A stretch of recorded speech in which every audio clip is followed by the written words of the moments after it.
Boa tarde, professora. Boa tarde, tudo bem? Você é o Beleza. primeiro, Alexandre.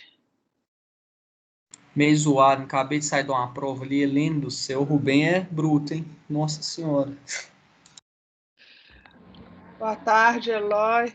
Como que ele, por favor, Alexandre, só para eu Boa saber, tarde, professora. como que ele marcou o horário para vocês entregar? Ele deu de um dia para o outro? Como que foi a duração da prova? Foi de 8 da manhã às meio-dia, mas eu acho que se precisasse 4 dias para fazer, eu não ia conseguir fazer tudo, professor. Não, mas não é isso que eu estou perguntando, não. Estou perguntando, a duração eram 4 horas, não deixou de um dia para o outro, não, né? Não, de 8 a meio-dia. Ah, tá. Certo. Boa tarde, professora. Boa tarde, gente. Boa tarde, tudo bem? Tudo jóia, e você? Luciana, Thaís, Bruna, Antônio Almedanha, o outro Antônio não chegou ainda. Tudo bem? Boa tarde, professora. Boa tarde, Bruna.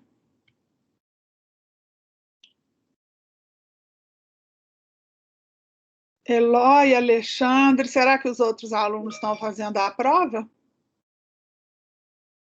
Não, professora, é só eu, o Antônio e a Bruna mesmo.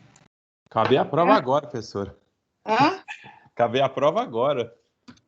Deu Que nem para bom que você acabou. Tomara que você tenha ido bem, viu?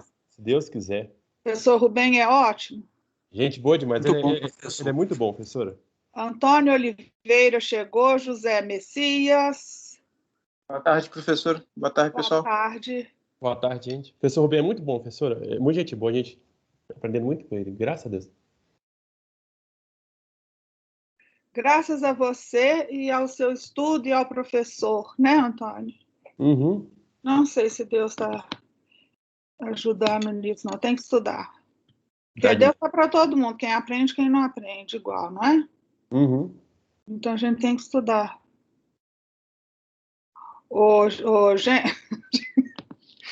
Gente, então acho que eu vou começar a aula.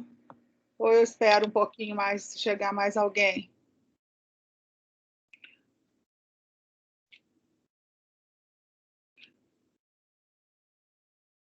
Tem quantas pessoas aqui? Tem 9. Eu vou começar. O que vocês acham? Já deu o horário?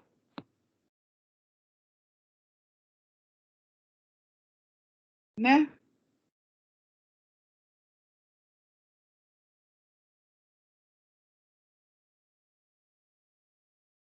Vocês estão me ouvindo bem?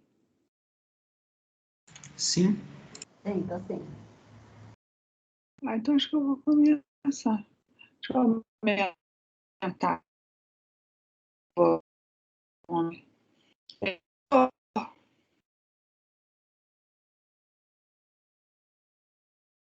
Lucas falta, Lucas Batista, Lucas Soares, Messias e Natane. Ainda não chegaram.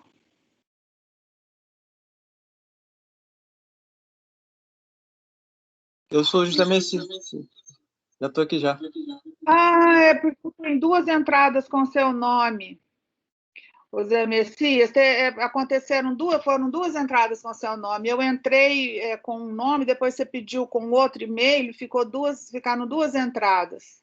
É por isso. Aí eu estou olhando os que não estão, tá como se você não tivesse, mas é o outro e-mail.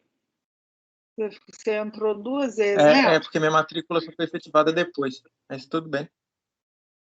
Pois é, mas aí antes da sua matrícula ser efetivada, eu já te incluí aqui com o e-mail que eu peguei para a pós-graduação. Então, você já estava no grupo. Aí depois, quando a matrícula foi efetivada, acho que você entrou um outro e-mail e ficou com 2 entradas. Mas não tem problema nenhum. Tá, tranquilo. Não afeta nada, não afeta nada. Gente, então eu vou começar hoje, vou compartilhar aqui a tela, começar então sobre o transporte de metais. Não é começar, porque a gente viu dos alcalinos, no alcalino terroso, nós vimos alguns exemplos, né? Vimos transporte de água, vimos a sódio, potássio, TPAs, vimos o canal de potássio, não vimos? Então, agora o que eu queria falar com vocês é sobre o ferro, sabe? O ferro é muito importante, né? Ô, professora, Sim, só uma coisa, pode em dizer. relação a 2 aulas passadas, eu queria falar um negócio com você que eu esqueci, que a senhora Ah, estava falando de platina.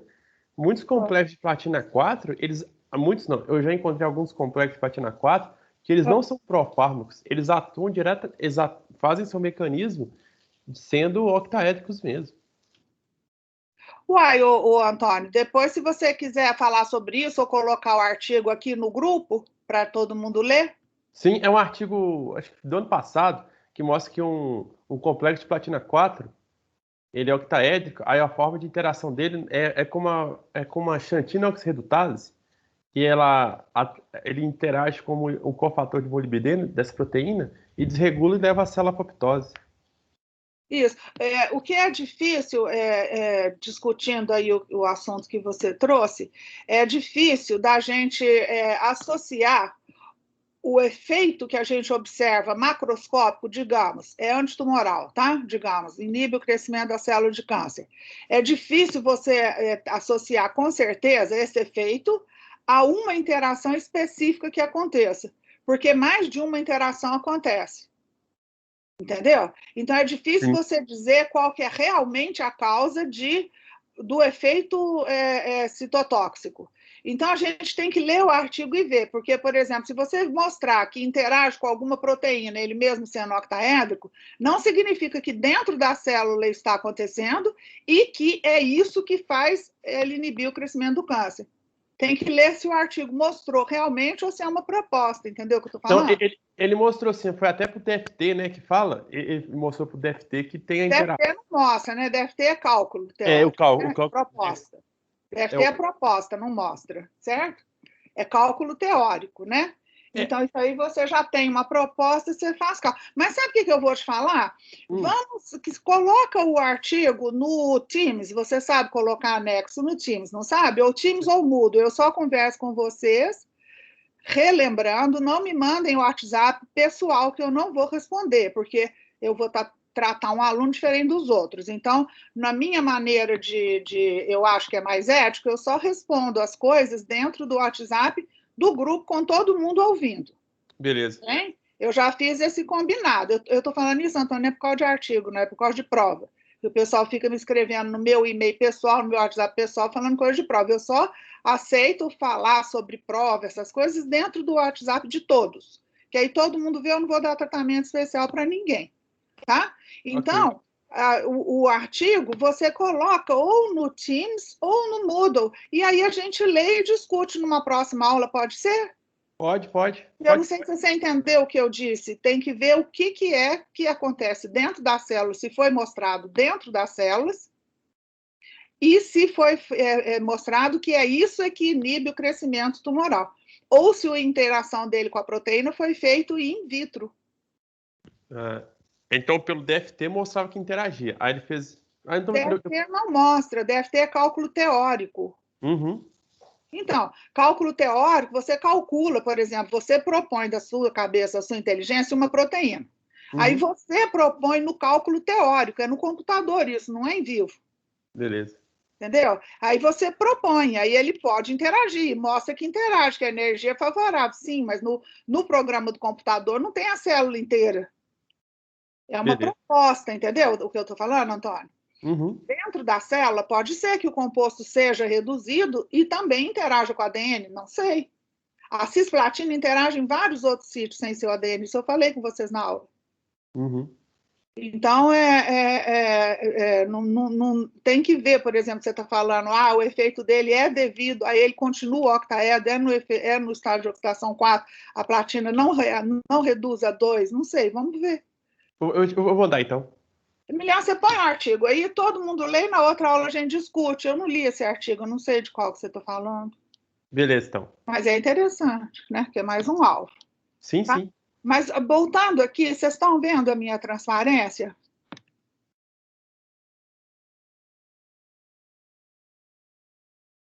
Transparência não, gente, é slide. Sim. Eu sou do tempo do retroprojetor, acho que vocês nem conhecem slide. Sim, estamos vendo sim. Então, vamos lá. Aqui, eu quero comentar com vocês hoje, eu começando aqui, estudar o transporte de ferro, que o ferro é super importante para a vida, né? Vocês sabem, por exemplo, começar a estudar por micro-organismos, mas os micro-organismos, assim como nós, os mamíferos, eles também não sobrevivem sem ferro.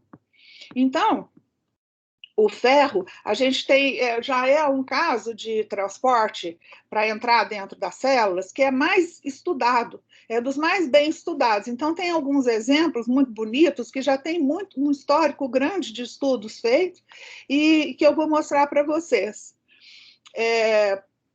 O ferro, ele tem uma questão que eu gostaria de comentar com vocês. Eu vou perguntar primeiro, vocês lembram do laboratório? Se você pegar ferro 3 e dissolver na água, o que acontece em pH 6, 7, o pH da água? Precipita.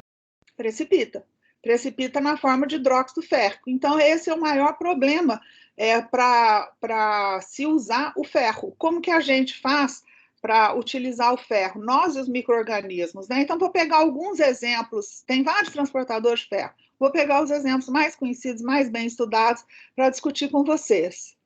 Então, o ferro dissolvido em água, em pH fisiológico aqui é tipo pH 7, 7,2, tá? Então, a solubilidade dele, a concentração de ferro que dissolve, é 10 a menos 17 mol por litro. É pouquíssimo, não é, gente? Essa é a concentração que fica dissolvida. Eu não estou contando o precipitado das espécies hidroxiladas, o FeOH3 que precipita e pode até formar espécies poliméricas, né? Poliméricas, etc., né? Eu não estou contando, estou contando o que está dissolvido. É menor do que 10 a menos 17 mol por litro, é baixíssima a concentração. Então, como que os micro-organismos fizeram para pegar o ferro e botar o ferro para dentro das células dele? Por exemplo, uma bactéria. Como que ela faz? Ela precisa de ferro para viver e como que ela vai fazer para captar o ferro? O ferro que está precipitado, a gente chama que não está disponível, né? A gente usa o termo disponível quando a gente quer dizer que está dissolvido, né, gente? Aí está disponível. Então, o ferro 3, ele reage com hidróxido, né? Por isso que forma os hidróxidos que precipitam, né? Agora, os micro-organismos, eles desenvolveram uns compostos especiais que são capazes de ligar o ferro 3 de mais forte, com uma constante de estabilidade maior, mais forte do que os íons hidróxido. Esses compostos, por serem quelantes de ferro, ganham o nome de sideróforos. Então, tem vários tipos de estrutura de sideróforos. A bactéria sintetiza o sideróforo, ela joga o sideróforo para o lado de fora das células, o sideróforo complexa ao ferro que tiver disponível e transporta o ferro para dentro da célula. Então, ela consegue concentrar e usar o ferro. Quais as características desses compostos que a gente chama de sideróforos? Sideróforos, eles têm baixa massa molar e têm alta afinidade por ferro 3, né? Então, olha aqui, uma constante formação do complexo com o sideróforo mais o ferro 3 da ordem de 10 a 30 até 10 a 50 mol por litro. É uma constante altíssima, né? Então, vai ganhar da competição, vai ganhar a competição, o equilíbrio de competição com o hidróxido. Os complexos dos sideróforos com o ferro 3 são complexos, o ferro 3 é D5, né? São complexos de spin alto. Então, a energia de estabilização do campo cristalino é 0, né? Porque o mesmo tanto que estabiliza, desestabiliza, pois tem um elétron em cada orbital D, né? Então, a energia de estabilização do campo cristalino dá 0. E eles são cineticamente lábeis, quer dizer, pode trocar ligante, e termodinamicamente estáveis. Cineticamente lábeis é diferente do que... É diferente você falar que um composto é estável do que um composto é inerte, certo? Às vezes as pessoas confundem essas coisas. Mas estável, a gente está falando do fator termodinâmico, quer dizer, termodinamicamente estável tem uma constante de formação muito alta, né? Agora, cineticamente lábeis significa o quê? É a velocidade de troca de ligante. Se a gente falar que um complexo é inerte, significa que ele não troca ligante com facilidade. E se a gente dizer que ele é lábil, a velocidade de troca dos ligantes é rápida. Isso é importante no caso do transporte. Por quê? Ora, o sideróforo, ele é um transportador de ferro. Então, significa o quê? Que ele tem que pegar o ferro, transportar para um lugar e depois disponibilizar o ferro, né? Soltar o ferro. Senão, não tem atividade. Então, não é em si ele que vai ficar com o ferro, não é o alvo da ação.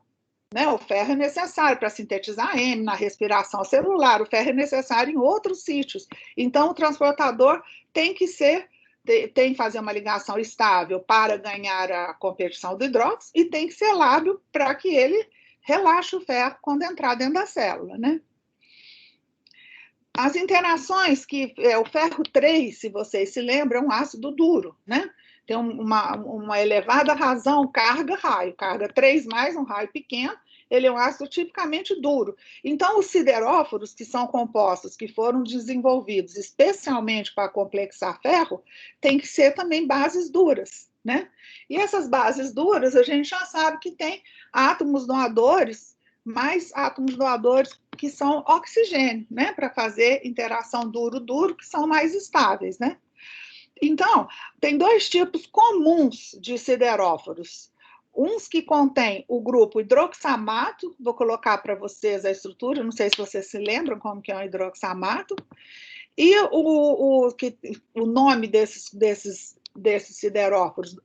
Dois exemplos de sideróforos baseados em hidroxamato, ferricromo e ferrioxamina. Vamos colocar daqui a pouco a transparência. Outro tipo de sideróforo ele contém catecolato.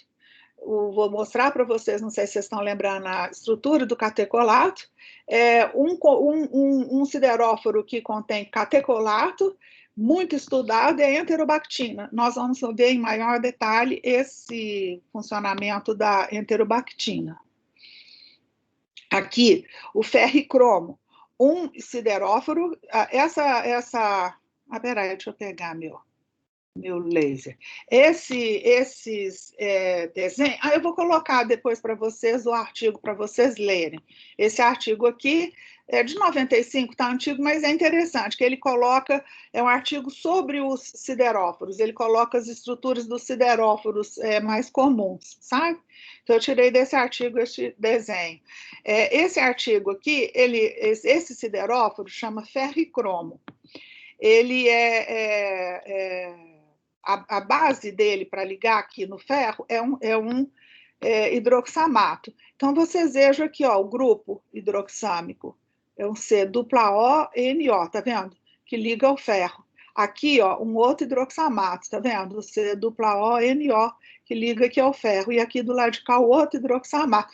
Então, ele tem 1, 2, 3 hidroxamatos. Cada hidroxamato se liga aqui de maneira bidentada, não é assim? Então, a geometria de coordenação em torno do ferro 3 é octaédrica. E isso aqui é um composto só, tá? É uma molécula só. Tá? Olha, veja, esse grupo está ligado aqui, esse aqui também. Então, ela é hexadentada, né? Porque a gente tem um composto aqui octaédrico, tá? E vamos ver a respeito da carga, como que fica? Bom, aqui tem -1, aqui tem -2, aqui tem -3, e aqui está o ferro 3+. Mas ela é uma molécula aqui polar, né? Porque você veja que tem o oxigênio aqui negativo, oxigênio aqui negativo, tá? Aqui, ó, um outro exemplo, sideróforos contendo citrato e hidroxamato, tá? Aqui o hidroxamato, né? O hidroxamato, e aqui também você tem o COOH. Não, esse aqui já é catecolato. Então, esse aqui é um outro exemplo de uma outra molécula que é um sideróforo. Aqui vai depender o tamanho dessa cadeia carbônica aqui, ó, tá com N, que pode variar, tá? Então, esses compostos são ligantes específicos para ferro 3, por isso que eles chamam sideróforos. E eles são sintetizados por algumas bactérias, por micro-organismos, que sintetizam para poder usá-los para captar ferro para dentro da célula. Aqui, ó, o caso da enterobactina, que eu vou estudar mais detalhadamente com vocês, ela é baseada em catecolatos. O catecolato, um catecol é esse grupo aqui que tem um anel aromático, e aqui seriam 2 OHs, tá? Então, isso é um catecol. Aí, aqui, ele fica desprotonado, então fica catecolato. Essa é uma molécula só que está desenhada aqui, tá? Só que ela está dobrada. Em vez dela estar desenhada aberta, ela está dobrada, em torno do ferro 3, né? Então, isso aqui é uma molécula só, ela forma ligações com o ferro 3, novamente, 6 ligações, formando uma geometria octaédrica em torno do íon ferro 3, que o ferro 3 ele tem essa geometria preferencial, né, octaédrica, e vocês vejam aqui, olha, que tem 2 oxigênios do catecolato ligado a ele aqui outros 2 oxigênios do catecolato, esse aqui, ó, tem um para cá, e esse aqui, ó, um para cá e um para cá. Então, 6 ligações. Aqui, a carga total desse composto é 3-, tá vendo? Então, esse composto aqui, ele é muito solúvel em água, né? Se você pensar num meio aquoso, o ferro 3, como a constante de estabilidade pela enterobactina é maior do que o hidróxido, do que a constante de estabilidade formada entre o ferro 3 e o hidróxido, então ele ganha a competição do hidróxido e a enterobactina e liga com o ferro. E dissolve o ferro 3. Por quê? Porque esse composto ele é solúvel em água, ele é carregado. Aqui, uma discussão, eu tirei desse artigo aqui, ó, do PNAS, Proceeding of the National Academy of Science dos Estados Unidos, né, da Academia de Ciências dos Estados Unidos. Essa revista tem um fator de impacto muito alto, tá? Então, vocês vejam aqui, está a estrutura da enterobactina, esse mesmo ligante aqui, agora sem o ferro, está representado lá de maneira aberta, tá vendo? Essa molécula é a que está aqui. Só que aqui os catecolatos dobraram em torno do ferro 3. Aqui, ó, o catecolato está um aqui e um aqui. Tá vendo? Então, houve vários trabalhos vários grupos de pesquisa tentando determinar onde era que o ferro 3 se ligava na enterobactina, qual era a estrutura do composto formado. Porque vocês vejam que tem outros sítios de coordenação possíveis. Ele poderia se coordenar envolvendo esse anel aqui, ó, trilactona, poderia envolver esses oxigênios, poderia envolver também essa amida aqui, olha, essa amida, essa ligação amida que tem aqui, também poderia o ferro se ligar aqui, e também poderia se ligar através dos catecolatos, né? Essa aqui, essa amida, forma um link entre o catecol e esse anel trilactona aqui do meio, tá vendo? Então, vocês vejam aqui, olha, que existe aqui, ó, entre aqui, vamos pegar esse aqui de cima, vai ficar mais fácil, porque fica na mesma direção que está desenhado esse pedacinho aqui da direita. Tá vendo? Aqui um grupo catecol e aqui vai ter essa carbonila aqui da amida, tá vendo? Vocês vejam que pode ter uma deslocalização aqui, uma ligação de hidrogênio, uma deslocalização aqui, nesse grupo aqui, né? Se tiver uma desprotonação, e aí você pode, também, se você desprotonar esse NH, também a ligação de hidrogênio pode virar para cá, né? Então, você tem esse equilíbrio aqui variando de acordo com o pH, né? Meio mais ácido fica assim, um pouquinho mais básico fica assim, se você desprotonar aqui, né? Essa elipsoide aqui está representando o anel trilactona, né? Para representar aqui só um pedacinho assim da molécula. Bom, então, aqui, olha, vamos dobrar essa molécula, como que ela fica? Pega esse anel trilactona aqui, ó, tá vendo esses 3 oxigênios? Aliás, aqui tem 6, que tem esses outros para cá, tá vendo? Os oxigênios estão em vermelho, eles estão aqui, ó. os 3 que estão dentro do anel, trilactona, e essas carbonilas aqui do lado de fora. Então, você pega ela por aqui assim, ó, e puxa. Esses braços aqui, ó, esses 3 braços, eles caem. Concorda? Então, aqui em cima está representado esse anel que está aqui no centro. E esse braço, eles dependuraram para cá. Vocês estão conseguindo ver isso?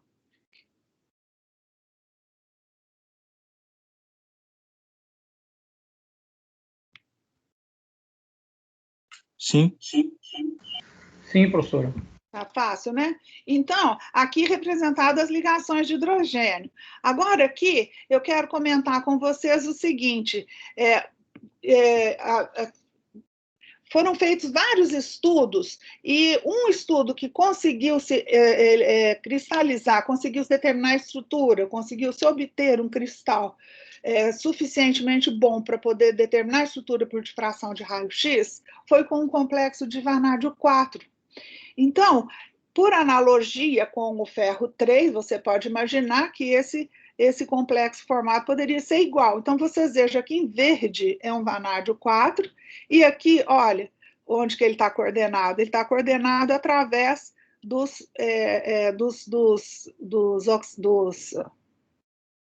catecolatos, dos oxigênios dos catecolatos, tá vendo? Os 3 catecolatos dobrados aqui, ó, porque um está assim, né? Um está assim, aqui está virado, a gente não está vendo os oxigênios, estão do lado de baixo, né? Mas o vanádio ficaria aqui, ele estaria ligado, ó, a esses oxigênios aqui, ó, esses 2 aqui, esse aqui, e os 2 de cá estão lá atrás, tá vendo? Então, ele fez aqui um complexo onde você tem o vanádio ligado aqui e coordenado através dos oxigênios dos catecolatos.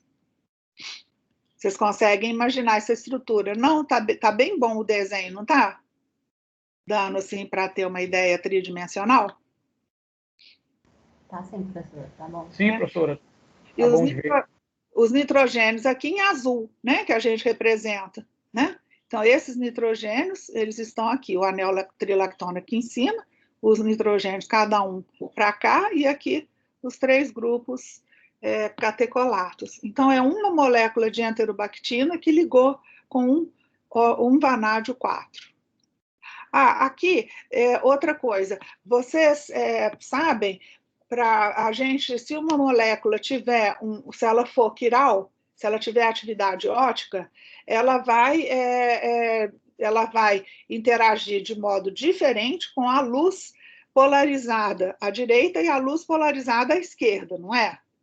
Nós temos no nosso departamento o equipamento de dicroísmo circular, tá, gente? Eu sou até responsável pelo equipamento. Agora está difícil, as coisas estão difíceis por causa da pandemia, mas nós temos para usar. Então, se você quer ver pelo equipamento de dicroísmo circular, você consegue ver se uma molécula, se ela está na conformação direita ou na conformação esquerda, se ela está girando. Ou então esse delta e esse... Meu Deus, como é que chama essa letra? É o lambda grande, não é? Maiúsculo? Isso. Me ajuda aí, gente, quem que lembra? É isso mesmo. O lambda e o delta, né?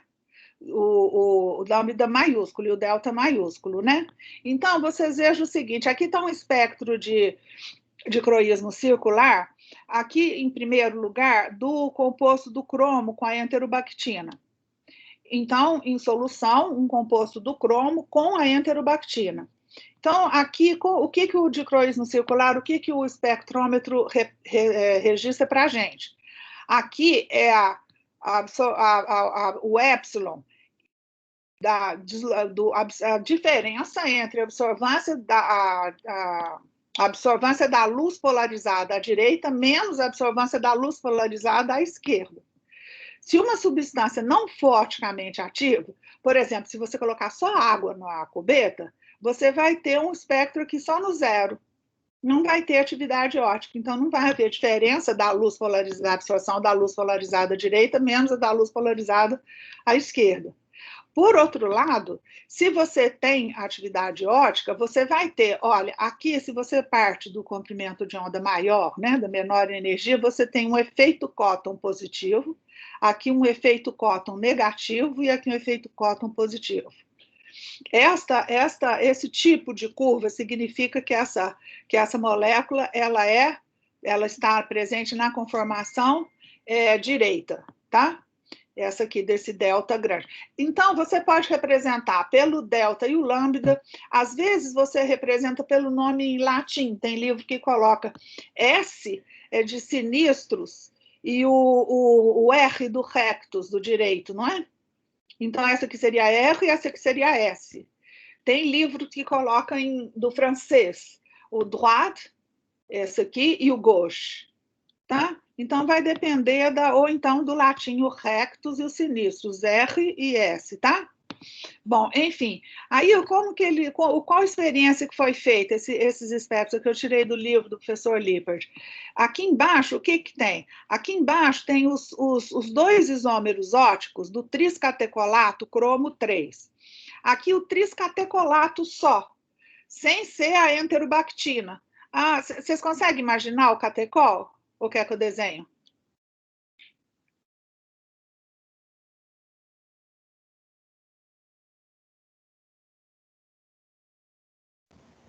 Puder mostrar de novo, professor?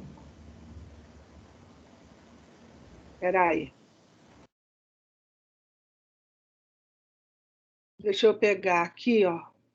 Deixa eu ver se eu consigo desenhar aqui o catecolato. Como é que seria o triscatecolato? Aqui. Mas eu quero ele sem preenchimento. Peraí. Sem preenchimento. Como que eu faço para virar ele mesmo? Se eu pegar aqui assim, eu viro? Tem um jeito aqui, não. Tem um jeito que eu pego ele aqui que eu viro. Assim, tá vendo? Aí eu ponho, vou diminuir o tamanho dele para caber esse aqui. Aí aqui, ó, eu pego.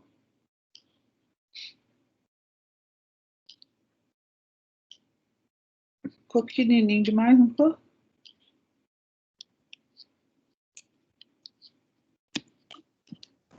Assim. Ó, vai ficar A mais. gente não tá vendo, não. Quê? Professor. Sim. Pode falar. A gente, pelo menos eu não tô vendo, não. Sua tela não tá compartilhada, não. Eu vou colocar, peraí. Peraí. Você tem toda a razão. É porque quando eu saio de lá, eu parei de compartilhar para desenhar aqui. Peraí, deixa eu achar ela aqui de novo, peraí. Onde que eu tô? Aqui.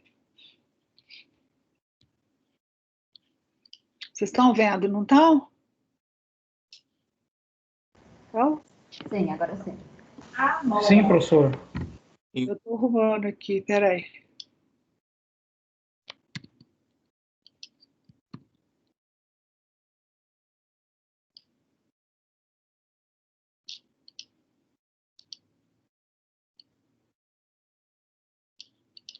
Ficou bom assim? Agora, lá vou eu de novo com a minha setinha aqui. Eu vou ligar. E aqui. Hoje não ficar muito bom, não, mas é só para vocês entenderem o que é que eu estou falando, tá? Porque teve gente que falou que não estava entendendo.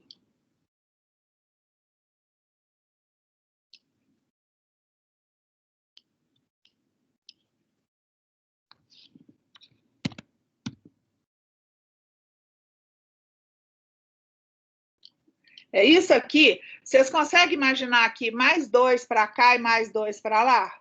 Sem eu precisar de fazer o desenho? Sim, dá para imaginar. Aqui, ó. Um outro aqui, certo? Agora aqui, ó. Ficou ruim.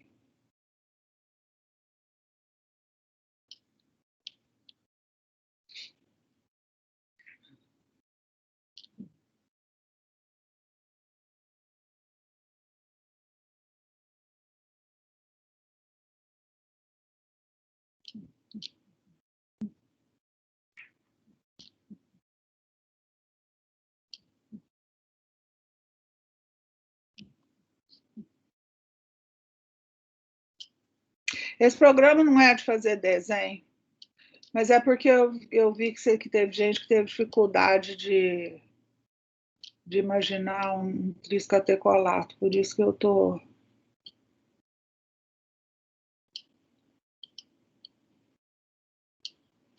Pronto. Agora aqui, ó, vou botando oxigênio aqui, ó. Ó, Ctrl C, Ctrl V, Ctrl C, Ctrl V. Quantos que eu já pus? Ctrl C, Ctrl V, Ctrl C.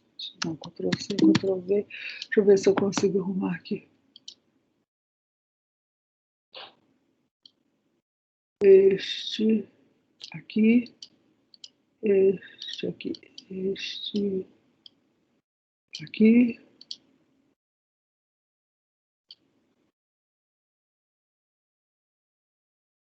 Aqui.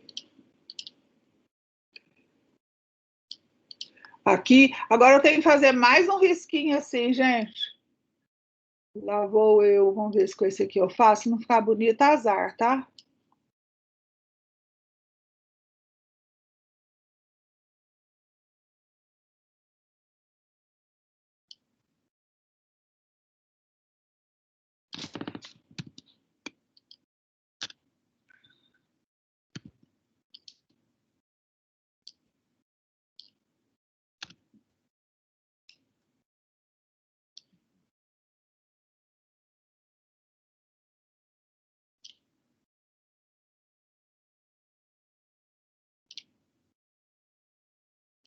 Tá dando para ver, gente?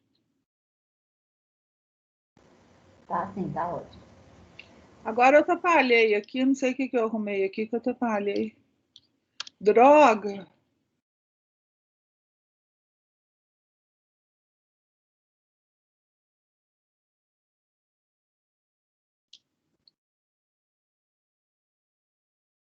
Ele tá mexendo no meu slide, ao invés de mexer na minha forma. Bom, faz de conta. Assim tá dando para ver? Esse aqui é um triscatecolato. Aqui seria um Ah, peraí que eu tenho que colocar... Faltou uma coisa aqui.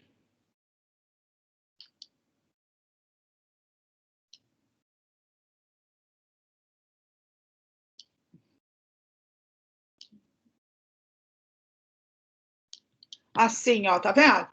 Então, aqui, ó, é um triscatecolato. Aqui vai ser outro catecolato e aqui vai ser um outro catecolato, tá? Cada um ligado através dos dois oxigênios. Então, posso passar para a apresentação, então? Ó, peraí.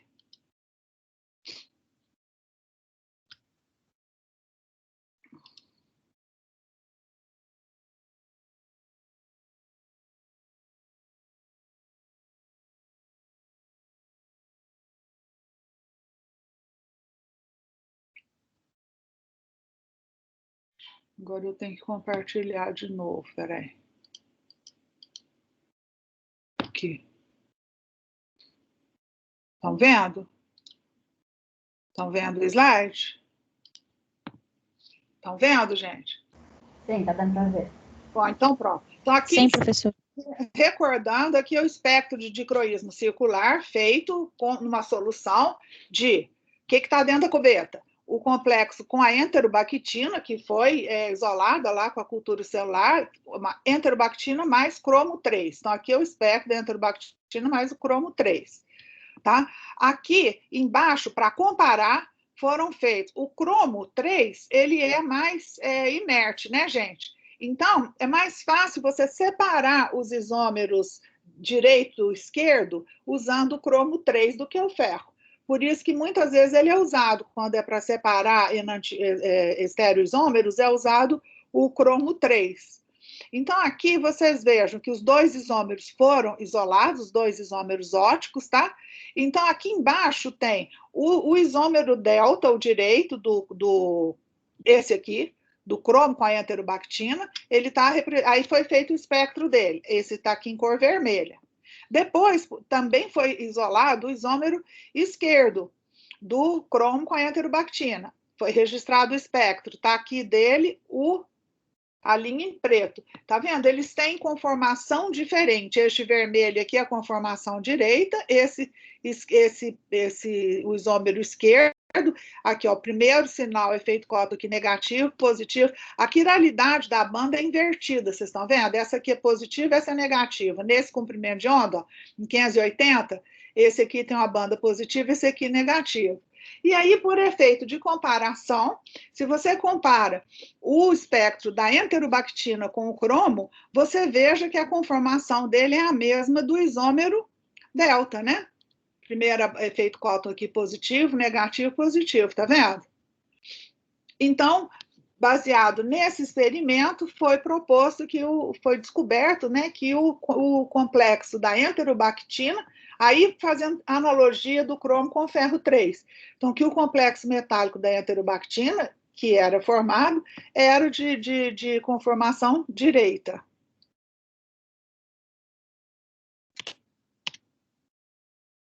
Aqui, outro estudo que foi feito para descobrir como que era o mecanismo de funcionamento da enterobactina, não se sabia, né, onde que era o sítio de coordenação do ferro.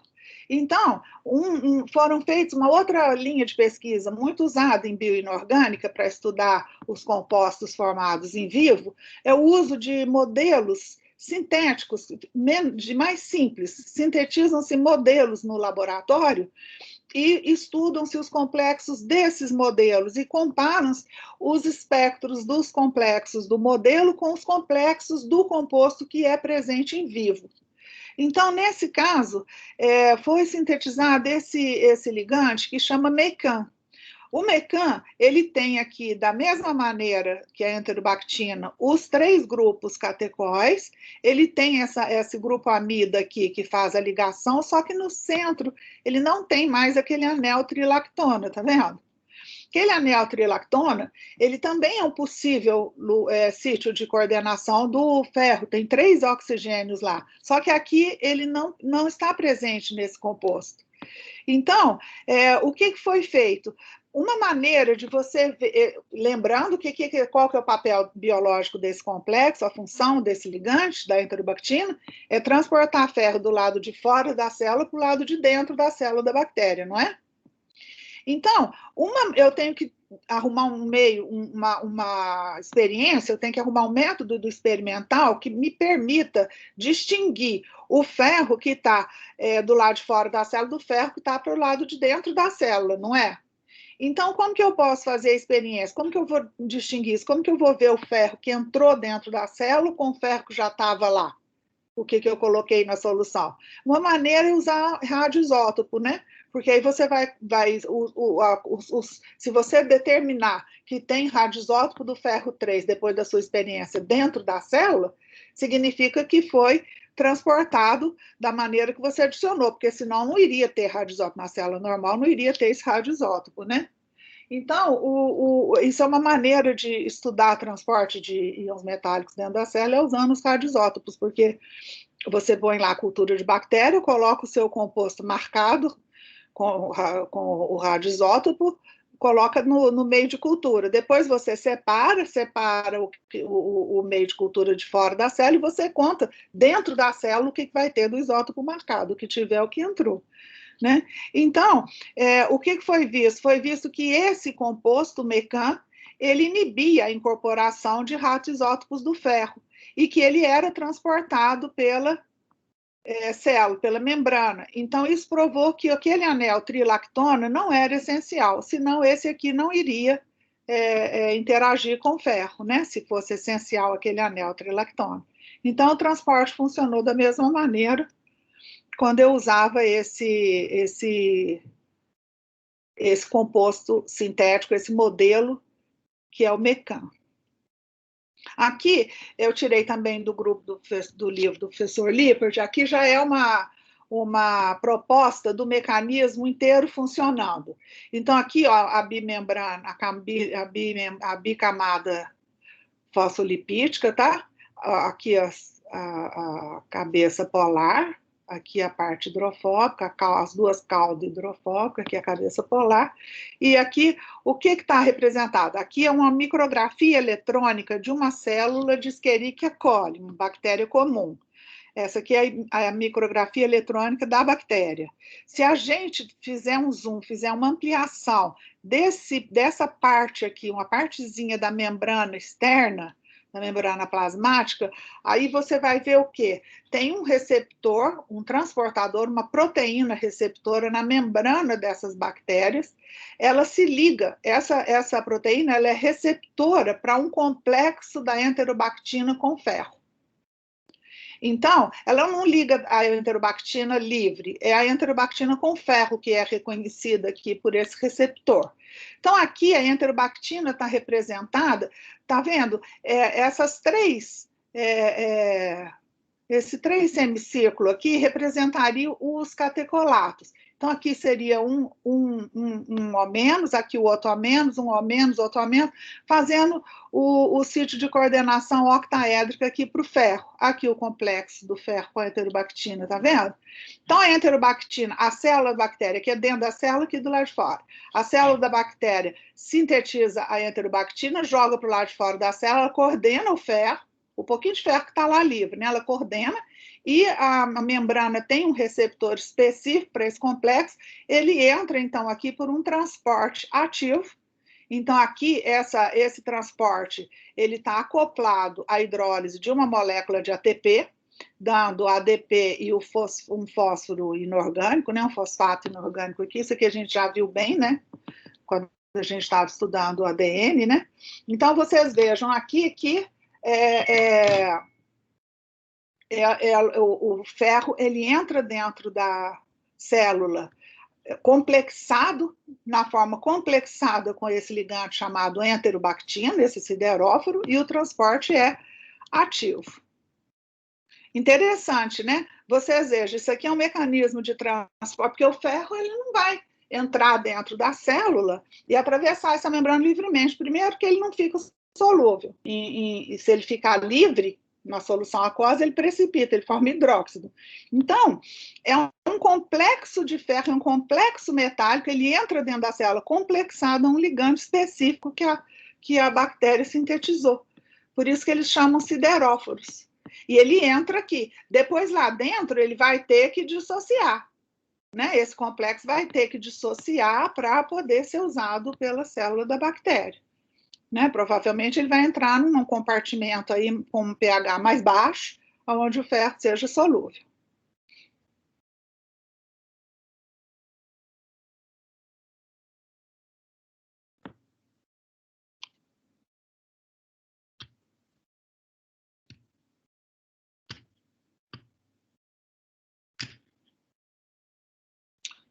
Meu mouse.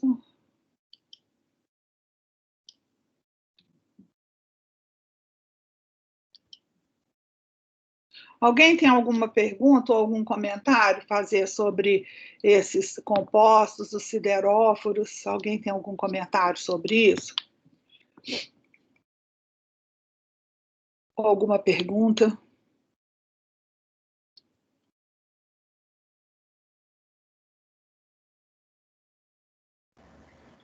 Por enquanto não, professora. Está tranquilo de acompanhar. Tá? Não é interessantíssimo esse assunto? Esse assunto é um assunto de ponta, é muito importante, e pouco ainda se conhece exatamente desses mecanismos de transporte desses íons metálicos, né? Então, lembrando que o ferro é um metal essencial. Então, ao longo da evolução, os organismos já sintetizaram, já selecionaram compostos, já sintetizaram para fazer o transporte ou homeostase do ferro, porque o ferro é essencial. Agora, um outro íon metálico que não seja essencial, que for incorporado dentro da célula, ele pode também, pelas características que nós comentamos quando a gente estava começando a estudar essa questão do transporte, ele pode também ser incorporado pelas células usando um desses transportadores essenciais. Por exemplo, você pode imaginar o cromo 3 ou o alumínio 3, que eles sejam parecidos com o ferro 3, Porque lembra que a gente olhou quais características que a gente estava estudando, quais características que esses íons metálicos tinham, que as células poderiam usar a membrana celular para discriminar entre eles, né? Por exemplo, a carga 3+, né? Então, o cromo 3, o alumínio 3, o rutênio 3, eles também têm carga 3+, né? A carga raio, às vezes o tamanho pode causar uma diferença, lembrando do exemplo ou da sódio potássio ATPase, ou do canal de potássio, por exemplo, que a gente viu, onde a proteína transportadora, né, era capaz de distinguir entre o sódio +1 e o potássio +1 por causa do tamanho. Né? A energia de hidratação é que fazia a diferença. Né? Então, vocês vejam que então eu posso imaginar que um outro metal que não tem um transportador que já esteja presente na célula que transporta aquele metal, porque ferro tem que a gente usa, né? E a bactéria também. De onde que a bactéria vai tirar ferro? Bom, se a gente tiver com infecção bacteriana, é do nosso corpo. Onde a bactéria tiver, ela vai tirar o nosso ferro, não é isso? Onde ela tiver, que ela vai pegar o ferro, ela precisa para viver. A gente usa o ferro, os mamíferos, a gente adquire o ferro da onde que vem o ferro? É da alimentação. Né? A gente ingere na dieta, né? A gente precisa de ferro. Então, acho que eu vou continuar. Vocês estão cansados? Ou eu continuo aqui falando do transporte de ferro em mamíferos? Ou vocês preferem ficar por aqui e eu ponho artigo para vocês estudarem esse? E ver, ou eu ponho vamos ver de uma vez o de mamífero? Aí depois eu ponho os artigos, vocês estudam? Sim, pode continuar. Pode continuar? Para não ficar amontoando muito conteúdo também, para não ficar difícil depois vocês conseguirem estudar, eu posso, então, hoje eu já vejo um transportador de mamíferos, depois eu coloco os artigos, vocês estudam na aula que vem, pode ser? Que aí não acumula muita coisa, não fica difícil para vocês. Deixa eu voltar lá, peraí. Aqui vocês continuam vendo o slide? Sim. Então, olha, agora, peraí que eu quero mudar. Aí eu volto depois, peraí, pronto. Eu vou começar aqui, depois eu volto naquele lá. O transporte de ferro em mamíferos. Então, nós somos mamíferos, né? Nós não usamos aqueles sideróforos, né? É mais complicado. Então, o ferro ele é absorvido dos alimentos e é transportado através do corpo por uma glicoproteína da família das transferrinas. Então, a transferrina ela vai no sangue e vai sendo transportada através do corpo todo, para as células, para os diferentes tecidos, para as células todas. Aí eu esqueci de tirar esse som. A transferrina é uma proteína que tem a massa molar em torno de 80 kilodalton, então ela tem 670 a 690 aminoácidos. Lembra toda aquela estrutura que nós estudamos de proteína? Então, esses aminoácidos em linha reta, assim, a sequência linear é a estrutura primária, e depois eles se dobram, formam ou alfa-hélice ou folha beta preguiada, as alças, e depois ainda tem a estrutura terciária, nós vamos ver. Ela ainda dobra no espaço, tá? E vai ter um lugar que é o sítio do ferro.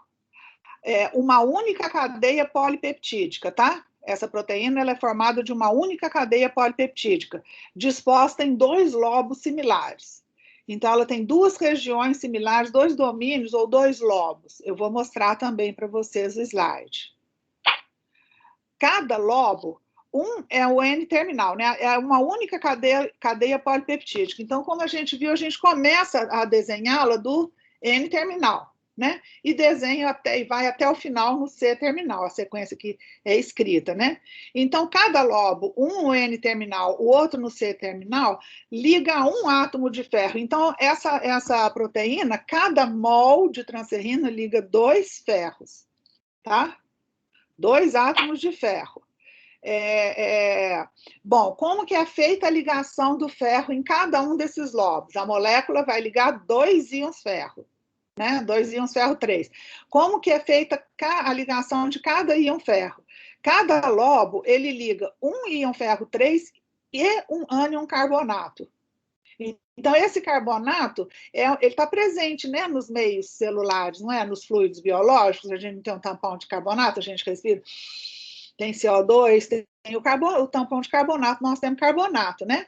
Então, a transferrina, cada lobo, isso é curioso, ela liga um íon ferro 3 e um ânion carbonato de modo sinergístico. A ligação de um favorece a ligação do outro.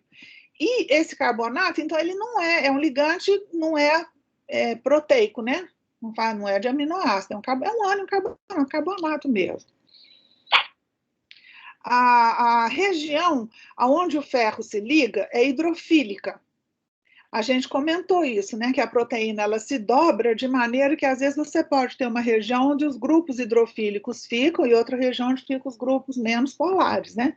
Então, na região onde o ferro 3 se liga, é uma região hidrofílica. Então, tem várias cadeias polares e contém 10 a 20 moléculas de água. A gente não pode esquecer da água, né? Que está presente nos meios celulares, né? E o sítio de ligação, ele é adequado exatamente para íons ferro 3.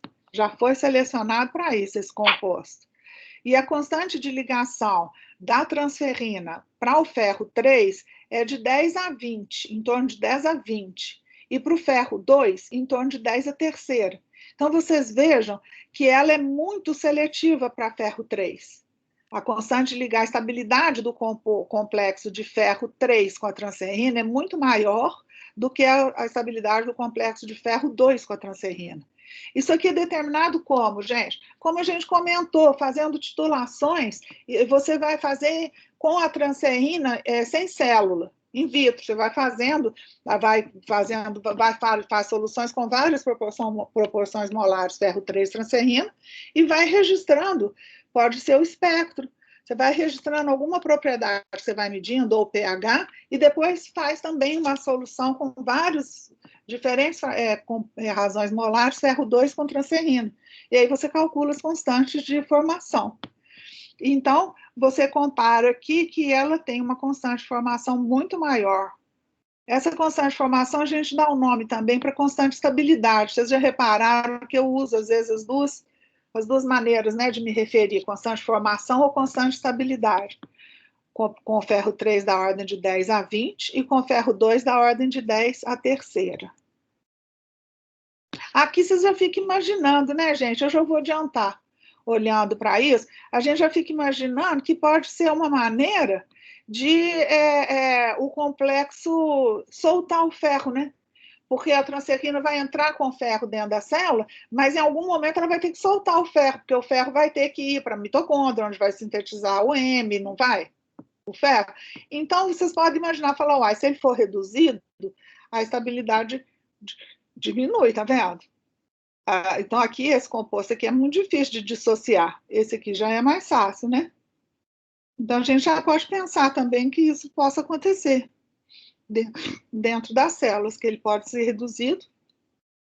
Bom, aqui, a lactoferrina, porque a transferrina, você tem a sorotransferrina, que é a que está presente no plasma sanguíneo, você tem a lactoferrina, que está presente no leite, e tem a ovotransferrina também, que está presente no ovo. E aqui vocês vejam o seguinte, a estrutura delas é muito parecida. Praticamente vai ter alguma diferença pequena na sequência aí dos aminoácidos, mas no sítio de coordenação é exatamente idêntico. Então, vocês vejam, aqui bom, a gente como bom bioinorgânico, né, a gente colocou aqui apenas, estão representados apenas os resíduos, os aminoácidos que participam da coordenação ao ferro 3. Né? A proteína é grande, vocês viram, né? Ela tem 690, sei lá, vamos ver aqui, aminoácidos, quanto que tem? 670, 690 aminoácidos a proteína. Aqui, ainda vai ter 2 lobos, né? Aqui eu estou representando só um lobo e apenas os aminoácidos que fazem parte da coordenação, da esfera de coordenação do ferro 3, certo? Então, vamos ver lá se a gente lembra do capítulo passado, onde a gente viu os sítios de coordenação dos aminoácidos nas cadeias laterais dos aminoácidos. Lembra os possíveis? Ó, um tirosinato aqui. Após desprotonação. Então, a gente viu que o pK da tirosina, ele era relativamente alto, mas a gente comentou que na presença de um íon metálico, e quando ele está coordenado na proteína, o pK poderia baixar, né? E nesse caso aqui, esse tirosinato está desprotonado no complexo da transferrina. Então, aqui, ó, o ferro se coordena através de 2 oxigênios de resíduos de fenolatos de tirosina. Ó. Um aqui, a outra tirosina está aqui, tá vendo? Um oxigênio também de um fenolato. Um nitrogênio imidazólico de uma histidina, aqui. Certo? Essa tirosina é o resíduo de número 192, se você for pensar na sequência linear. Essa daqui é de número 92. Essa aqui é histidina 253. Você vê como que ela se dobra, a proteína, né? Por outro lado, o ferro está coordenado aqui a um oxigênio carboxílico de um aspartato. Esse aspartato é o aminoácido 60 na proteína. Esse aspartato está coordenado de maneira monodentada, tá vendo? Que a gente comentou que era possível. Então, ele está ligando aqui através do oxigênio, do carboxilato, do aspartato, de maneira monodentada. E aqui? Aqui no meio, olha que coisa mais curiosa, um carbonato. Um carbonato que também faz parte da esfera de coordenação. Esse carbonato está ligado ao ferro de maneira bidentada. Tá vendo? Então, completou a esfera de coordenação octaédrica do ferro. Ó, 2 oxigênios do carboxilato, que está de maneira bidentada, 2 oxigênios dos tirosinatos, 1 nitrogênio da histidina e 1 oxigênio do carboxilato do aspartato. Então, número de coordenação 6, uma geometria octaédrica. Esse carbonato que está coordenado aqui, veja que ele estabelece ligações de hidrogênio com outros aminoácidos, com outros grupos aqui, ó, NH dos aminoácidos. Aqui, ó, tem uma arginina, onde você tem aqui também ligação de hidrogênio aqui e aqui. Tá vendo? Então, estabiliza esse carbonato aqui nessa bolsinha, né, digamos assim. Então, vocês vejam que esse aminoácido, que os aminoácidos, eles dobraram em volta do ferro, tá vendo? Para formar esse sítio de coordenação octaédrica, incluindo a transferrina e o carbonato. Deixa eu deixar vocês olharem aqui um pouquinho, que isso aqui é muito lindo.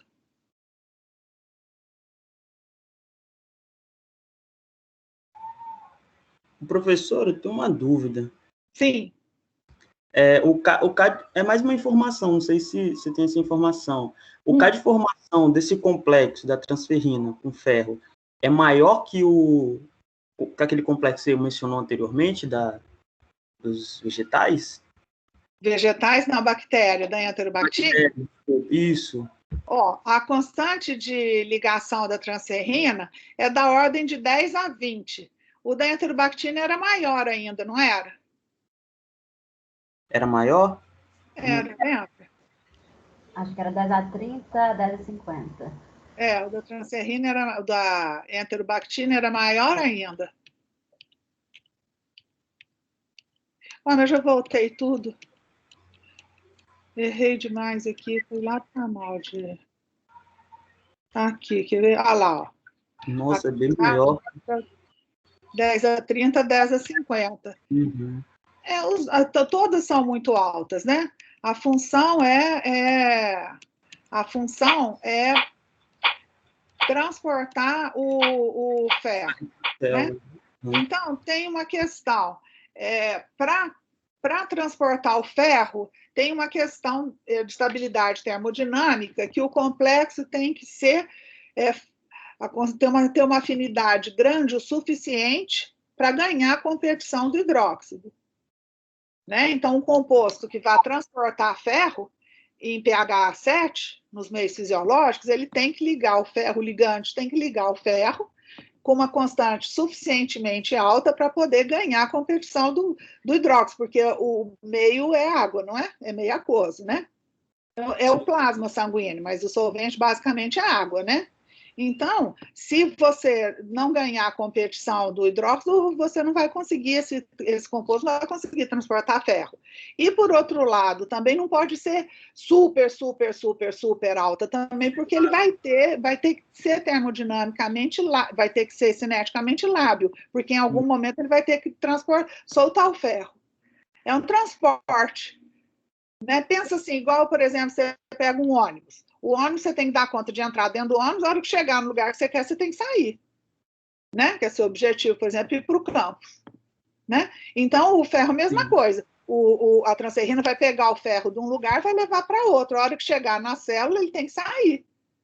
Porque ele vai ter sua atividade dentro da célula.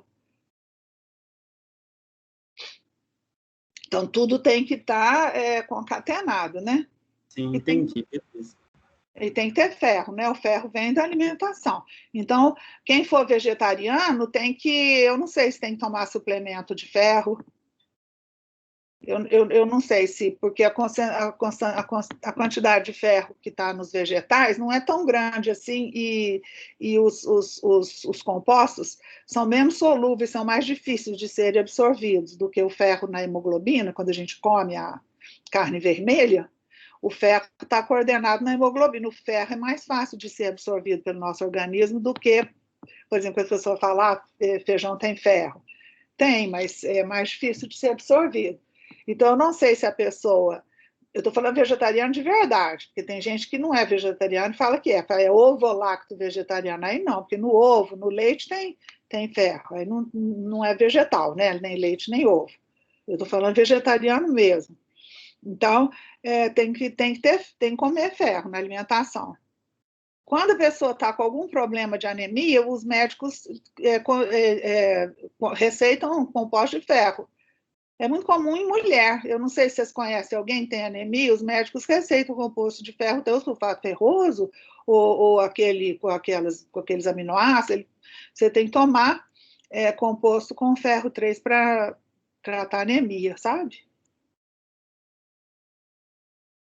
Mais alguma pergunta, gente, até aqui?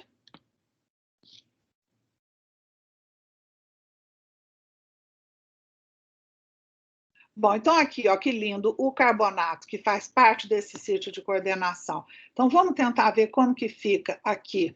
Bom, aqui eu tirei desse artigo aqui da PNAS. O que acontece com a conformação da proteína no espaço? Aqui eu tenho a transferrina sem metal. Uma proteína sem metal a gente chama de apo. Então, do lado esquerdo, aqui onde eu estou passando o meu laser, é a apotransferrina. Depois que a proteína é metalada, aqui é a metalotransferrina, é a ferrotransferrina, né? Então, aqui está a apotransferrina. Cada lobo aqui, ó, vai coordenar um átomo de ferro, certo? E ele vai sofrer uma mudança conformacional, ela vai dobrar em volta do ferro. Olha aqui eu tenho um lobo, aqui está representado os dois. Aqui eu tenho um lobo, e aqui eu tenho outro lobo, aqui é a proteína inteira. Cada lobo está coordenando um átomo de ferro, tá vendo? Mas isso aqui é uma cadeia polipeptídica só. Então, aqui, ó, o nitrogênio terminal vai virando, ó, faz as alfa-hélices, tá vendo? E aqui você vai ter o carbono terminal, do outro lado. Ela tem um lobo aqui que liga um ferro e um carbonato. E o outro lobo que liga um ferro e um carbonato. Agora, se eu pegar um lobo desse só para eu representar aqui, na apotransferrina, você veja que ele está na conformação que a gente chama de aberta. Tá vendo? Fica uma parte aqui, outra parte aqui. Quando ele coordena o ferro e o carbonato, eles se dobram assim, tá vendo? Há uma mudança conformacional aqui, ó, funciona assim como uma mola. Essas duas regiões aqui, elas se dobram e se aproximam para ligar o ferro e o carbonato. Lembra, a gente inclusive viu, aqui está com aumento, tá vendo? Aqui onde você tem aqui, ó, o carbonato, aqui você tem, está representado uma histidina, os dois tirosinatos, e aqui... Não, aqui eu acho que é a histidina, e aqui que é o... Não, mas aqui é o carbonato, aqui deve ser a histidina. Ah, não, aqui que é histidina, mas não está em azul, né? Aqui que é histidina, tá vendo? E aqui é o ácido carboxílico do aspartato, né? Então, vocês vejam que ocorre uma mudança conformacional. Então, a proteína ela se dobra e ela forma aqui em volta um bolso aqui, olha, onde fica o ferro ligado lá dentro com o carboxilato, com o carbonato, tá vendo? Se você desmetala, ela abre aqui de novo. E isso 2 vezes. Tem um sítio desse aqui no N-terminal e um sítio desse aqui no C-terminal. Aqui, ó, tá uma outra representação aqui aumentando aqui no sítio do ferro, né? Vocês vejam, aqui tá dando para ver melhor aqui a histidina, o nitrogênio está em azul, aqui os 2 tirosinatos, né? E aqui o aspartato e um carboxilato. Aqui, do lado de cá, foi substituído por um fosfato, aqui no lugar do carboxilato. Aí depois, se vocês quiserem entrar em detalhe para olhar, tá desse artigo do Pidaz. Aqui, eu queria comentar com vocês o seguinte, então, a apotransferrina é aberta, não é? Olha aqui, lembra, tá vendo? Aqui sem o metal, ela está na conformação aberta, tá vendo? E ela faz a conformação fechada quando ela coordena o ferro e o carbonato de maneiras sinérgicas, tá? Agora aqui, nesse artigo do Journal of Biological Chemistry, esse grupo de pesquisa, eles descreveram a estrutura de um intermediário aberto contendo ferro. Foi o primeiro intermediário da transferrina aberto contendo ferro que foi determinada a estrutura. Como é que eles fizeram? Eles colocaram um grupo no lugar, na próxima transparência dá para ver aqui, dá para ver melhor como que foi feito. Ele fez o seguinte, aqui, eu vou botar isso aqui primeiro, depois eu volto lá. Aqui o intermediário é aberto, tá? E aqui a estrutura fechada, aqui no caso a ovotransferrina, tá? A transferrina do ovo. Então aqui, ó, vamos recordar como que está o sítio de coordenação. Aqui tem um ferro 3, ele vai estar coordenado a 2 oxigênios dos tirosinatos. Aqui um nitrogênio imidazólico de uma histidina. Aqui um carboxilato de um aspartato de maneira monodentada. E aqui eu tenho um carbonato, certo? Eu vou ter um carbonato aqui ligado de maneira bidentada, não é? Agora aqui, o que ele fez? Ele conseguiu, aqui ela fecha, né? Ela se dobra e faz a estrutura fechada. Agora aqui, o que ele conseguiu fazer? Ele conseguiu fazer o seguinte, ao invés de ter, e esse carbonato aqui, ó, ele faz ligação de hidrogênio aqui com esses outros aminoácidos, com esses outros sítios, então a proteína dobra. Agora ele conseguiu fazer um aqui que tem ferro e que é aberto, por quê? Porque ele colocou esse grupo aqui, ó, nitrilo triacetato, no lugar do carbonato. Então ele conseguiu sintetizar esse composto com esse nitrilo triacetato, que é um grupo maior. Então esse nitrilo triacetato, ele coordena o ferro, e o ferro fica aqui no sítio de coordenação, mas ele fica aberto. Por quê? Porque não coordena esses outros grupos aqui que faz a proteína dobrar. Que aqui, olha, ela dobra, porque coordena. Vou voltar para a gente lembrar lá. Aqui ela dobra, por quê? Porque tem, além dos tirosinatos, tem também o quê? Esse aspartato, esse oxigênio do aspartato, que dobra aqui em cima, e depois o carboxinato, ó, esses grupos aqui, eles dobram em volta do carbonato. Aí, nesse intermediário aqui que ele conseguiu sintetizar, ó, não tem mais esse aspartato dobrando, não tem mais essas ligações de hidrogênio aqui com carbonato, então ele conseguiu fazer um intermediário com a conformação aberta e que continha ferro. Não é o que está presente em vivo, né, gente? É um intermediário que contém o ferro 3, o nitrilo triacetato e a transferrina, né? Então, ó, uma mudança conformacional entre apo é a estrutura aberta. Apo, o que quer dizer apoproteína? É a proteína sem metal. E olo é a estrutura fechada. Olo é a proteína com tudo, né? Então, incluindo metal. ela está na conformação fechada. Então, ocorre uma mudança conformacional de estrutura aberta para estrutura fechada, quando passamos da apo para a holotransferrina, ela liga um ferro, 2 ferros, né, por molécula, 2 ferros e 2 carbonatos.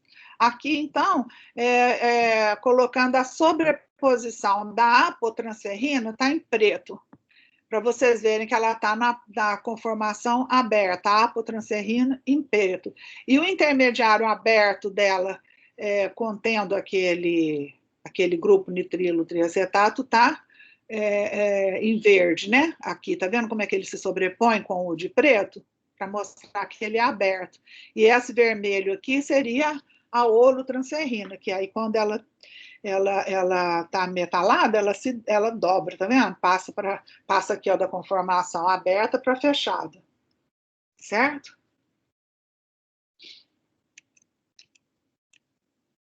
Bom, aqui do livro do professor Lippert, um esqueminha que ele colocou para a gente ver.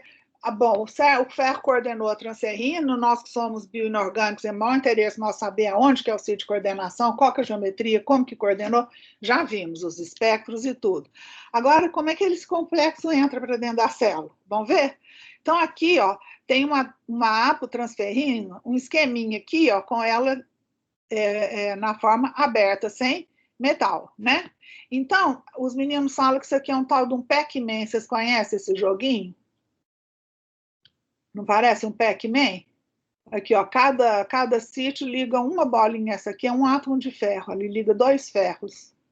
Então, aqui a apotransferrina, aqui essas bolinhas é o íon ferro, ela coordena o íon ferro, coordena 2. Então, o ferro também entra dentro das células dos mamíferos coordenado a um composto metal, um ligante, que é a transferrina, que é uma proteína. Então, o ferro ele entra dentro das células, ele é incorporado na forma de um complexo metálico. Esse complexo vai ter um receptor na membrana celular. Até aqui, mesma coisa com a enterobactina, não é? Tem um receptor, o ferro ligado à transferrina. A transferrina não interage com o receptor. Quando ela está ligada ao ferro, ela interage aqui com o receptor. E aqui formam-se, só que aqui agora, ao invés desse receptor formar um canal onde o ferro entraria passando pelo canal, o complexo de ferro, o que acontece? Esse receptor, ele induz a formação aqui de uma vesícula, uma invaginação da membrana celular. Clatrina são esses compostos que estão aqui, ó, representados por dentro, que ajudam a formar essa vesícula, essa invaginação. A membrana vai fazendo assim, ó. Então, aqui tem o ferro com a transferrina. E aí forma uma vesícula, até que ela se desgruda aqui. Essa vesícula solta da membrana. Isso chama endocitose, lembra que a gente estudou?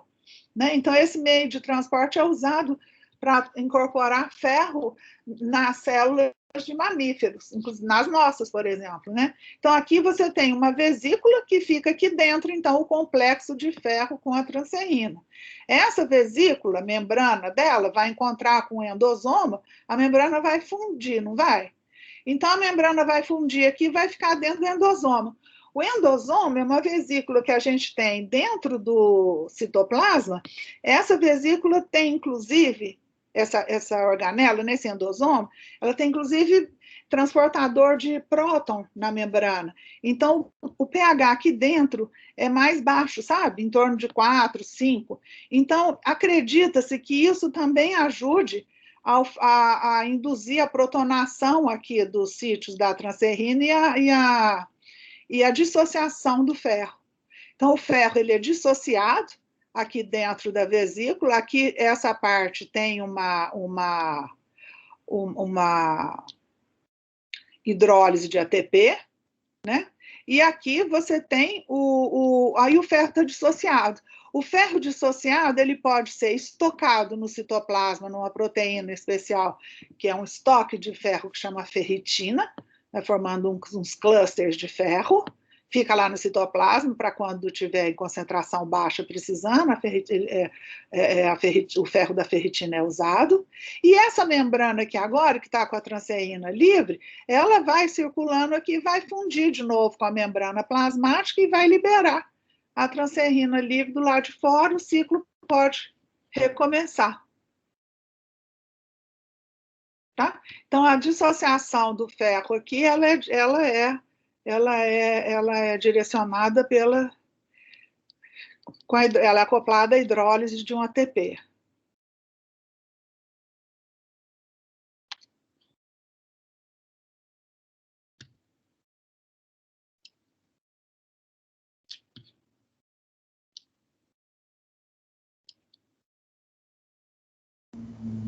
Professora, Sim. a ferritina, no caso, ela vai estar dentro da vesícula para depois sair com ferro para da célula? Boa pergunta, Thaís. Não, ela está no citoplasma. Forma essa ferritina é no citoplasma. O ferro é que vai sair da vesícula, sabe? Não é exatamente tudo conhecido, mas uma coisa que pode ser proposta, que é proposta, vocês viram quando tinha a constante de estabilidade, ele pode ser reduzido a ferro 2, que o meio aí está mais ácido, né? Ele pode ser reduzido a ferro 2, e o ferro 2 tem uma afinidade menor pela transferrina do que o ferro 3, né? E o ferro 2, então, aí ele atravessaria atravessaria a membrana, ele iria... peraí, que eu quero... Eu vou mostrar mais uma coisa, outras duas transparências para vocês. Então, o ferro 2, ele sairia da vesícula e iria para o sítio dele, tá? Ou na transferrina, ou na ferritina, que é um depósito de ferro, ou então na mitocôndria, onde o ferro é usado para sintetizar M, para sintetizar outras proteínas ferro-enxofre, tá? Que nós vamos ver ainda. Tá certo, Thaís? Tá, joia, obrigada. Só mais uma coisa.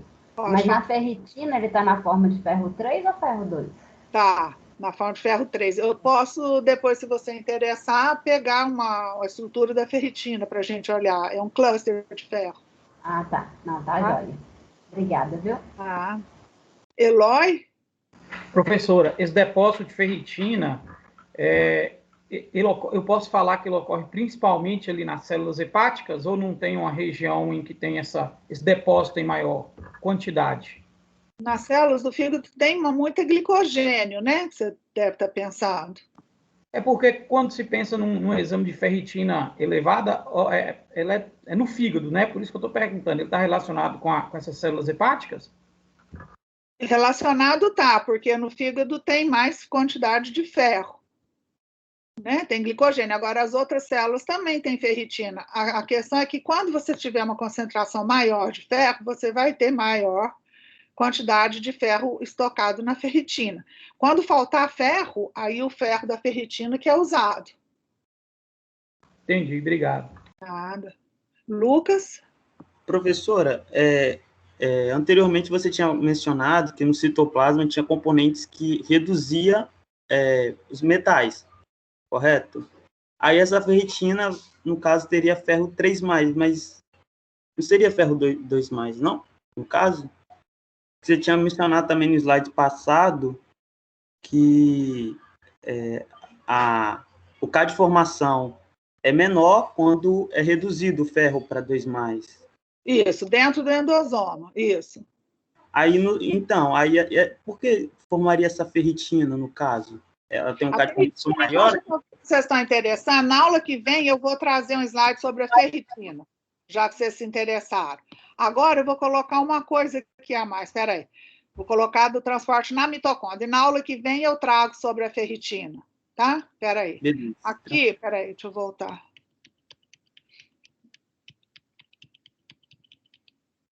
Aqui, ó, pronto. Aqui, eu quero comentar com vocês o seguinte. Então, recordando, eu tirei desse artigo aqui da Bioquímica e Biofísica Acta, tá? Recordando aqui, ó, você tem dois... Deixa eu pegar meu coisa, que senão fica... Com a seta fica andando.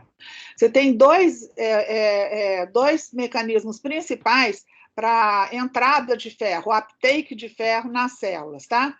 O sistema ligado à transferrina, que está representado aqui. Aqui, o que está representado? uma transferrina ligando 2 átomos de ferro, aqui outra transferrina ligando 2 átomos de ferro. Aqui o receptor de transferrina na membrana das células, a transferrina entra nas células, aqui ó, dentro você tem o ferro 3, aqui dentro você tem o ferro 2, tá vendo? Então, uma possibilidade é aqui, ó, o ferro sendo desligado, liberado da transferrina dentro do endosoma, porque tem um decréscimo no pH dentro do endosoma, reduzido pela enzima reductase, que tem no endosoma, tá? Essa proteína aqui, ó, que está representada, é STAP3, certo? Esse antígeno transmembrana, ou então, potencialmente, pelo ascorbato. O ascorbato é um outro redutor intracelular. Agora eu não me lembro quem que estava perguntando isso. Que eu comentei que tinha compostos dentro da célula que reduzia, que eram redutores, lembra? Sim, lembro. Quem estava falando comigo isso? Era um rapaz. É o Lucas? Oi, eu.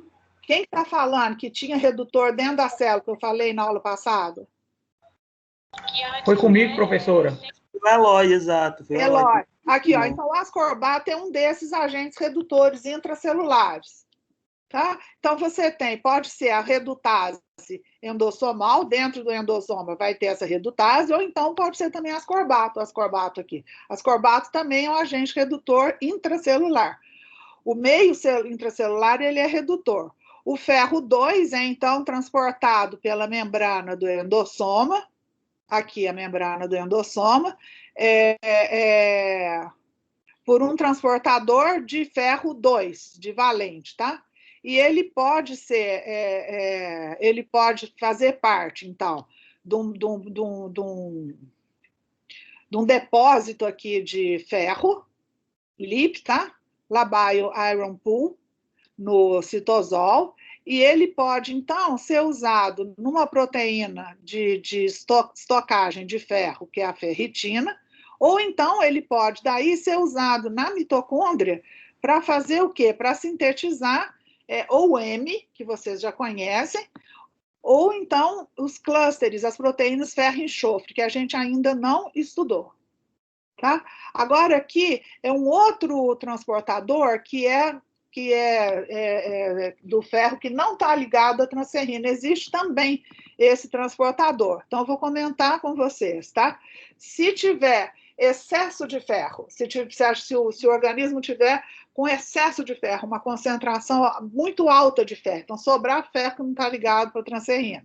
Então, tem esse ligante que está coordenando o ferro, que não está ligado à transferrina. E ele pode entrar nas células por um processo que inclui a redução por ferrirreduxase, tá? Ou citocromo B, ou outros agentes redutores, como o ascorbato. O ascorbato intracelular pode também fornecer elétrons para redução do ferro. Essas enzimas, elas reduzem o ferro, essas enzimas D, C e T aqui, ó, que também podem pegar elétron do ascorbato e fazer a redução do ferro para ferro 2, elas reduzem o ferro, então, de ferro 3 a ferro 2, e ele pode, então, ser transportado para dentro da membrana por esses transportadores, ó, que são transportadores de metais divalentes. Tá vendo?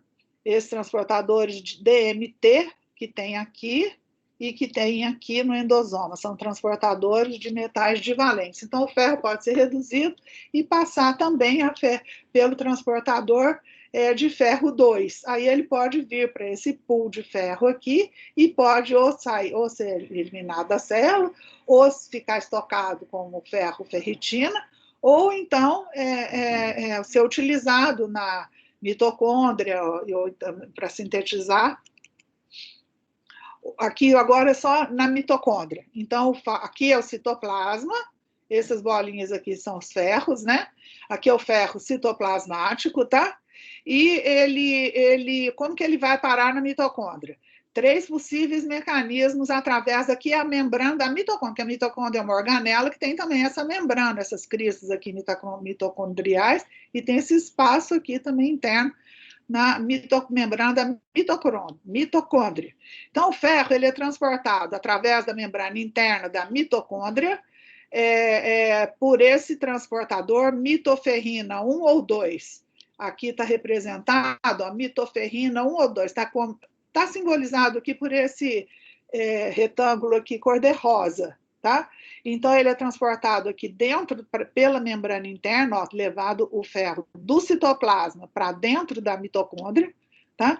E aqui dentro ele vai ser utilizado ou na síntese do M, ou então na síntese dos iron sulfur clusters, são as proteínas ferro-enxofre, tá? Ou ainda tem a ferritina mitocondrial, onde pode servir também para fazer estoque de ferro dentro da mitocôndria. É complexo, né, essa questão do ferro, ele tem que estar sempre sendo coordenado, né? E tendo sempre transportadores específicos.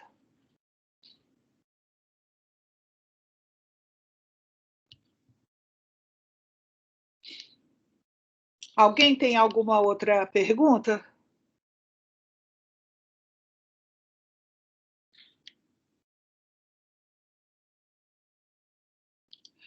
Eloy? Existe algum trabalho que esses redutores nas células podem ser sintetizados e acrescentados aí? Já existe algum artigo nesse sentido? Sintetizados e como é que é? Sintetizar um redutor e acrescentar na célula? Para esse processo aí, existe algum trabalho nesse sentido de síntese desses redutores? Ou eles são sempre naturais? Sintetizar as cores? Esses redutores, dá para sintetizar? Eu não sei se eu estou entendendo. Dá para sintetizar ácido ascórbico. Mas dentro da célula já tem. Ou, por exemplo, a glutationa, o meio intracelular já é um meio redutor. Mas dá para sintetizar, você pode comprar até ascorbato. Ok, professor, obrigado. Eu não sei se eu entendi o que é que você está perguntando. Não, entendeu, sim. Eu pensei que foi especificamente do meio intracelular, mas ficou claro para mim aqui. Certinho, obrigado. O que você pensou do meio intracelular? Tem ascorbato? Tem. Volta lá no slide anterior, por favor. Não, mas você pode falar que eu entendo. Não, é só para mostrar a senhora lá a minha ideia aqui. Tem como a senhora voltar lá, por favor? Mas se você puder falar, por favor, sem eu voltar lá, eu prefiro. É porque a senhora mostrou um redutor, se eu não me engano, intracelular lá, não foi? Ascorbato. Sim, ascorbato. Além desses que a senhora citou aí, existe algum trabalho que trata sobre a síntese de algum redutor intracelular, sem ser esses que já são conhecidos? Se for desconhecido, não tem trabalho ainda, né? Se tem trabalho, ficou conhecido. Eu não estou entendendo o que você está perguntando. Não, eu quero saber isso. Se tem trabalho sobre esses redutores intracelulares, já existem trabalhos sobre eles? Tem como claro que existe, Eloy. É o ascorbato, arquiconhecido. Entendi.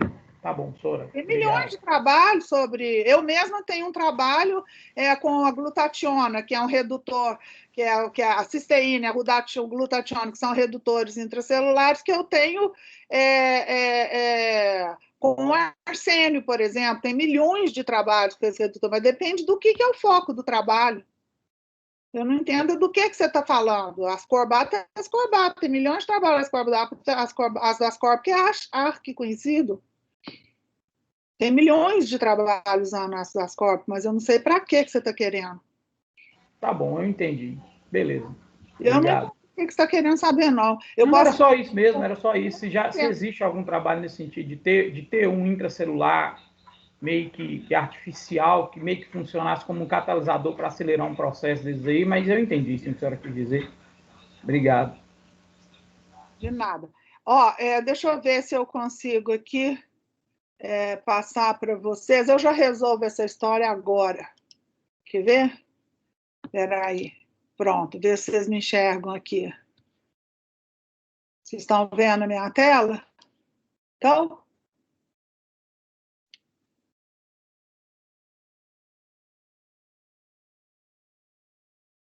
Vocês estão vendo a tela, gente? Vocês estão vendo a tela? Sim, tá dando para ver. Sim, professor. Thaís, Alexandre, Lucas, quem me perguntou da ferritina? Vocês estão vendo aqui a internet? Sim. Sim, estou vendo, professor. Coloquei na Wikipedia. Aqui a ferritina, ó. Essa aqui é a estrutura da cadeia L recombinante de ferritina de rato com resolução de 1,2 angstroms. Tá ela aqui, tá? A ferritina é uma proteína globular, especialmente localizada no fígado, como disse agora, eu não sei se é o Eloy ou o Lucas que comentou. A ferritina é a mais importante proteína de reserva de ferro e é encontrada em todas as células, tá? Tem maior concentração de ferro no fígado, né? Mas ela é encontrada em todas as células, especialmente naquelas envolvidas na síntese de compostos férricos. Exemplo, M, da hemoglobina, o grupo M, os ferro-enxofre, tá? E no metabolismo na reserva de ferro. A ferritina livre, isso é, sem estar combinada com ferro, é chamado apoferritina. Apo quer dizer sem metal, né? Igual a transferrina, apotranserrina.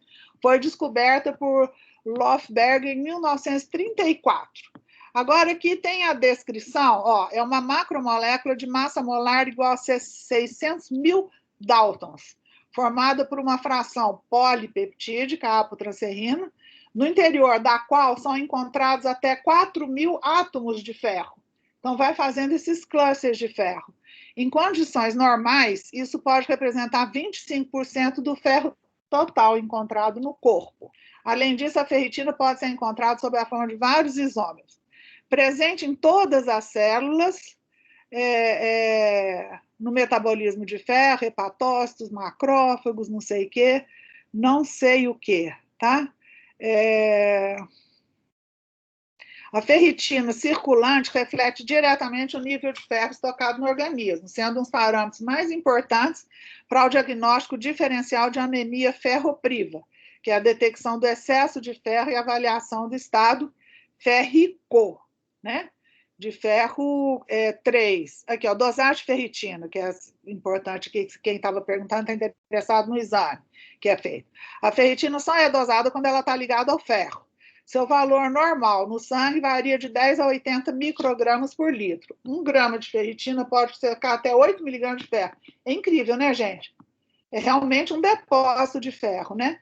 Ela é uma proteína de estocagem que sequestra o ferro e pode transformar o ferro bivalente em ferro trivalente ativo.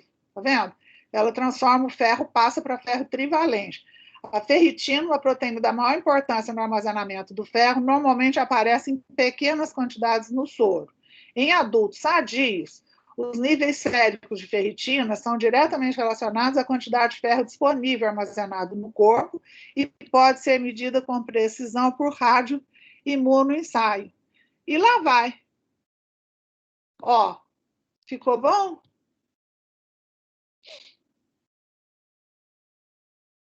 Olha que lindo.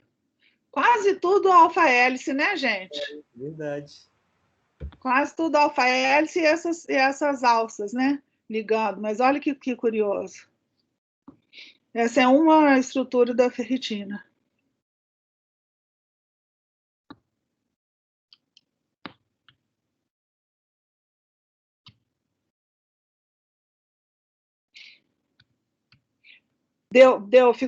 Ficou claro, então, Thaís, Lucas, Eloy, não sei quem mais está perguntando de ferritina?